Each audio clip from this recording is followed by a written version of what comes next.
আজকে বানাচ্ছি রুই মাছের মশলা কারি। সোমবারে দিয়ে দিলাম একটা শুকনো লঙ্কা, 2টা এলাচ আর 1 টুকরো দারচিনি আর গোটা গরম মশলা।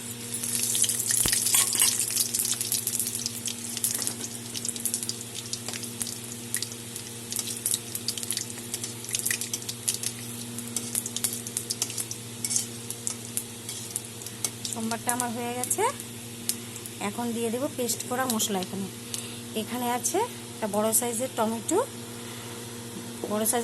বড় একটা পেঁয়াজ, 6টা কাঁচা লঙ্কা আর 5-6 কোয়া রসুন, সব একসাথে পেস্ট করে নিয়েছি।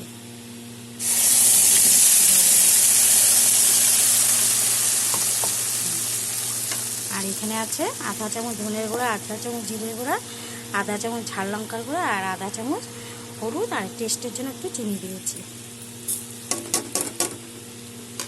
সব একসাথে এখন কষিয়ে নেব।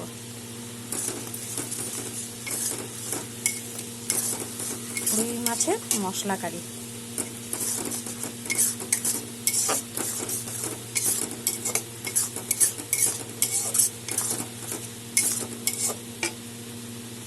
মশলা আমার কষানো হয়ে গেছে। এখন দিয়ে দেবো এখানে 2 চামচ কালো সর্ষ বেটে ছেঁকে নিয়েছি। এটা এখন দিয়ে দিলাম, আগে দিলে তিতা লাগবে এজন্য দিয়ে দিলাম।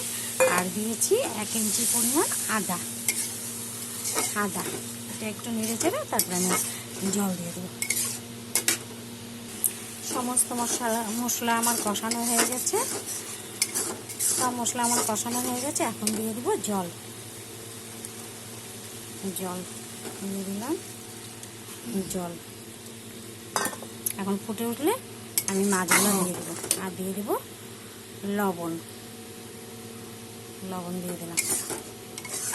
1 চামচ লবণ দিয়েছি। এখন ফুটে উঠলে মাছগুলো দিয়ে দেবো।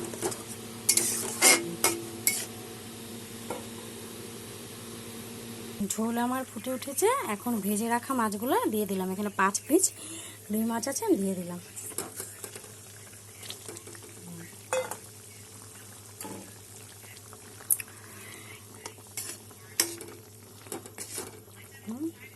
একটু ফুটলে আমি বন্ধ করে দেবো।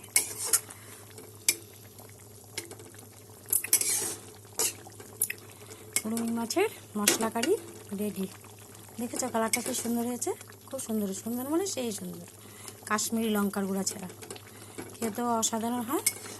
তোমরা এরকম করে বানিয়ে খাবে, খেয়ে বলবে কেমন হয়েছে।